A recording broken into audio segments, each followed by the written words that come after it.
na kwa sababu hatutaki wananchi waende kwa kanisa wapate corona, lazima wazingatie mikataba iliyowekwa ya afya, kuweka barakoa, kunawa mikono na keep social distance. Sasa najua makanisa mengi yako na shinda kama hizo kanisa.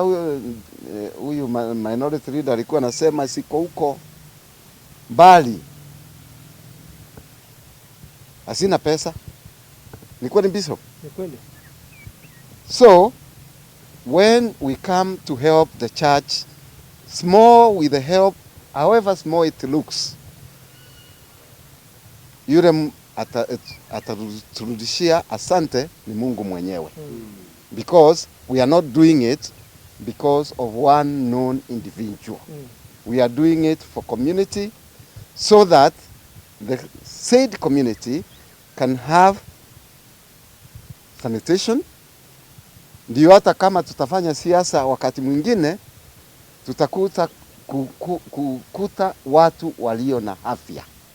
Watu wanawe, na hakuna njia mbili, njia ni kuosha mikono. Na ningetaka kusema lazima tusaidie kanisa, kwa sababu kama wakati zilifungwa mahali wanaweza pata pesa kwa njia ya sandaka Jumapili zimepungua, na ni vizuri tukumbuke watu bado ndio tutahitaji wakati wa siasa, na kama hawatakuwa na afya mzuri basi sisi tutakuwa na shida. Sasa hiyo ni jukumu letu na ni kusaidia kwa kazi ya Mungu, kwa sababu kanisa inahubiria roho, na roho haiwezi kuwa nje ya mwili, na mwili lazima itunzwe. Sisi kama watu wa siasa tunasaidia kuchunga mwili, na mapadri wachunge roho. Kwa hii maneno ya kupigana na hii ugonjwa wa coronavirus, ameonekana kama kiongozi wa kwanza wa kuguza kila village in Embu County on matters COVID-19 mitigation. Kwa sababu hii mitungi ya maji mkisoma majina yake imeguza mpaka kule chini, the farthest corner of Embu County, Kiambere Ward, a village called Kairangi.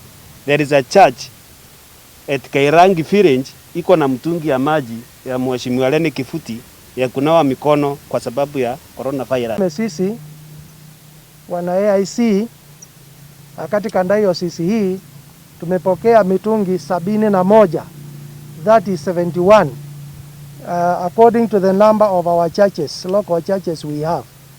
Kwa hivyo kwa niaba ya hayo makanisa yote nikiwa bishop na ujumbe wangu tunasema asante.